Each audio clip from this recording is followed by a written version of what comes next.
Madame Leclerc. Bonjour.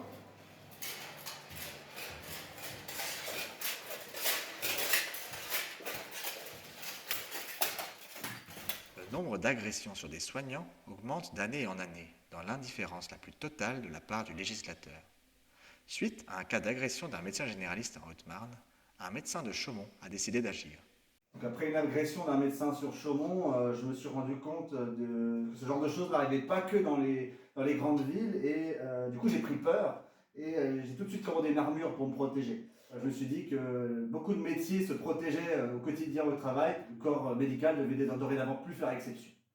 Bonjour Madame Leclerc, comment allez-vous? Bien, je vous remercie. Bon, on va faire votre renouvellement d'ordonnance. Hein. Oui. Malgré le poids, le médecin parvient parfaitement à utiliser son matériel.